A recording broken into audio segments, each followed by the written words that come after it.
అవినీతి లేని సమాజం ఉండాలని రాజకీయంలోకి అడుగుపెట్టిన సామాజిక సేవా కార్యకర్త రామగుండం కాంగ్రెస్ పార్టీ కార్పొరేషన్ ప్రధాన కార్యదర్శి ఓదెల రాజమౌళితో మా ZB9 న్యూస్ ప్రతినిధి గంగారపు వెంకన్న ముఖాముఖి. ZB9 న్యూస్ కు స్వాగతం. రామగుండం కాంగ్రెస్ పార్టీ ప్రధాన కార్యదర్శి మనం ఓదెల రాజమౌళితో ఉన్నాం. వారు ఎన్నో సేవా కార్యక్రమాలు చేసి పేదవాళ్లకు ఆర్థికంగా ఎవరికి ఆపద వచ్చినా నేనున్నా అంటూ సహాయం చేసిన మన ఓదెల రాజమౌళి గారితో మనం ఇప్పుడు ఇక్కడ ఉన్నాం. వారితో మాట్లాడదాం. మీరు చిన్నప్పటి నుంచి ఏం చదువుకున్నారు? మీరు ప్రజలకు సేవ చేయాలనే ఆలోచన ఎందుకు వచ్చింది? అన్న, నేను ఎలక్ట్రిషియన్ ITI వరకు చదువుకున్నా. నేను వృత్తి నాది బిజినెస్. నేను సంపాదించలే, ₹1 సంపాదిస్తే 10 పైసలన్నా మంచిగా ఉపయోగమైన ఉద్దేశంతో గత 15-20 సంవత్సరాల నుండి నేను ఎన్నో సేవా కార్యక్రమాలు చేస్తూ వచ్చిన. ఇక మీద చేయడానికి ముందుకు ఉండేందుకు సిద్ధంగా ఉన్నా. నలుగురు మంచి జరగాలని నా ఉద్దేశం అన్న. మనం బతుకున్న రోజులు మంచి చేయాలని, మన జీవితం అనేది శాశ్వతం కాదు, ఉన్నాన్ని కొన్ని రోజులైనా 10 మందికి మంచి చేయాలనే సదుద్దేశంతో ఈ కార్యక్రమాలను చేసేందుకు నేను ముందుకు వస్తున్నాను.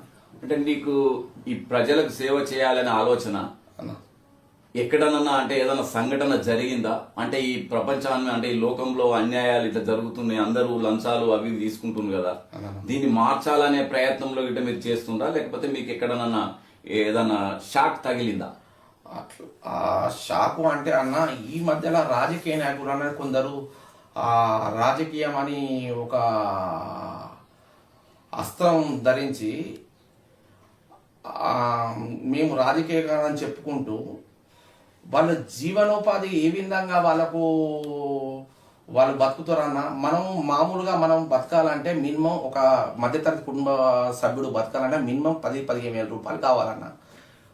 వాళ్ళు ఏం పని చేసి బతుకుతారని మనం కొంచెమైనా ఆలోచించిన అవసరం ఉన్నది. ఎందుకంటే అన్న, మన మధ్యతరగతి వాళ్ళు కానీ, బీదోళ్ళు కానీ, లేకపోతే ఉన్నోళ్ళు కానీ ఏదో ఒక పని చేసి బతుకుతేనే మన జీవనోపాధికి వస్తన్న.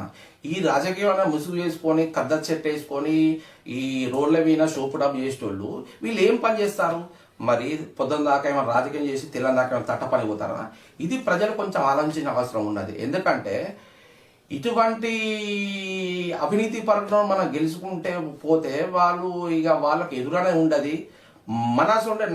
నేను రాజకీయాల్లో ఎందుకు రావాలనుకుంటున్నానంటే, వాళ్ళ సొంటలకు నా సొంటి అంతో ఇంతో నీతిపరుడు ముందుకు రాకపోతే, వాళ్ళకి అడ్డు కూడా లేకుండా పోతే, వాళ్ళ అవినీతికైనా అడ్డు లేకుండా పోతే, మంచి అనే ప్రజల్లో కూడా ఎంతో కొంత మిలున్న ఆశయంతో, మంచికి ఓటేస్తారని నాకు ఆశయంతో నేను ప్రజల్లో ఉండి ప్రజల కోసం సేవ చేసిన వాడిగా, ప్రజలతో మెప్పు పొందిన వాడిగా రాజకీయాల్లో పోటీ చేసి అత్యధిక మెడితాలతో గెలవాలన్న ఆశయంతో ముందుకు వస్తున్న. ప్రజలు తప్పకుండా నన్ను దీవిస్తారు, తప్పకుండా నా మంచితనాన్ని అర్థం చేసుకుంటారు, మంచికి పట్టం కడతారు. ప్రజలు మంచిని ఎప్పుడు అవాయిడ్ చేయరు. ఎందుకంటే వీళ్ళు ఏమనుకుంటారంటే, మేము ఓటుకు 5,000 ఇచ్చి 6,000 ఇచ్చి మేము తెల్లవారికి మార్చేస్తామంటారు. ప్రజలు ఎవరి దగ్గర డబ్బులు తీసుకున్నా ఓటేసేటప్పుడు ప్రతి విషయం ఈ రోజుల్లో ఎవ్వరు అంత అమాయకులు లేదు. సోషల్ మీడియా అనేది పబ్లిక్ అంతో ఇంత ఫోకస్ అయింది, ప్రజలలో చైతన్యం వచ్చింది. ఈ చైతన్యంతో ప్రజల ఈ రాజకీయ నాయకులు డబ్బులు తీసుకున్నా కానీ ఓటేసేటప్పుడు ఒక్క నిమిషం ఆలోచించి, నేను ఓటేసేటోనికి ఈరోజు ఓటేస్తానా, రేపు నేను పని, ఇప్పుడు నాకు 5,000 6,000 ఇచ్చి ఓటేయమంటాను, రేపు ఏదైనా ఆయన ఇంటికి పని పడిపోతే మన 5 వరకు రేపు 5-6 వేలకు రేపు 50-60 ఇవ్వంటాడా?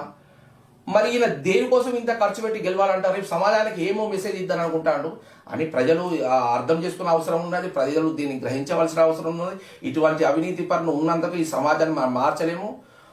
మంచి నీతి పనులు నేను ఒక్కనే కాదు, వాళ్ళ ఇక్కడ మంచి నీతి పనులు మంచి చేశారని ఆశ ఉన్న ప్రతి ఒక్కరిని గెలిపించుకుంటే నా సొంతడు ఓడిపోతే మంచి ఆలోచన ఉండడం, మంచి చేద్దామన్నాడు ఎవడో రాజకీయాలు రాడు. ఎందుకంటే ఇక మంచి వాళ్ళకి ప్రజలు ఎవడో ఓట్లేయరాబాయి, వాళ్ళ దంగ లొంగడే ఓట్లేస్తారని ప్రజలు ఎవరు ముందు రారు.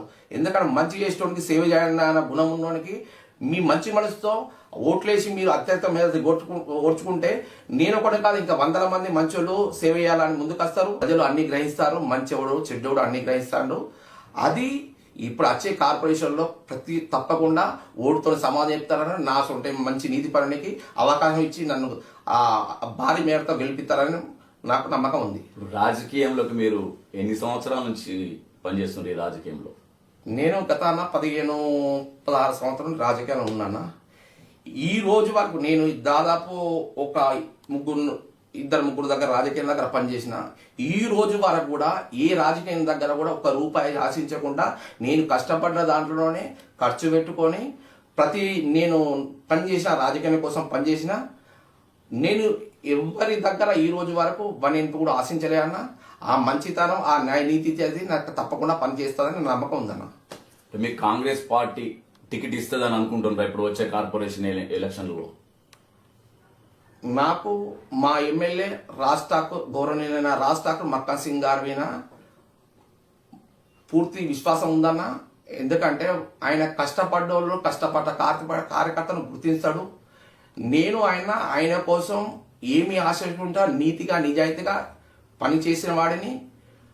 ఆ నీతి నిజాయితీ నా కష్టాన్ని తప్పకుండా గుర్తించాలని నాకు పూర్తి విశ్వాసం ఉన్నది.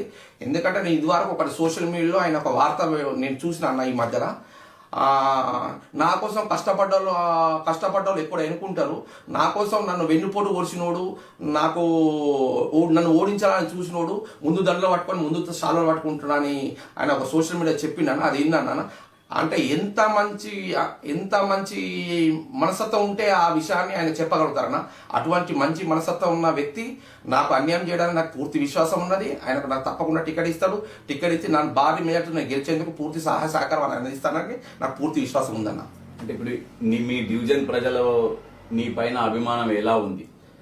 నాకు అన్న డివిజన్ పనులు ఉన్న డివిజన్ పనులు 90% ప్రజలు ఓదెల రాజమౌళి అంటే నీతిపడు, నిజాయితీపడు, ఎవరిని సొమ్ము తినడు.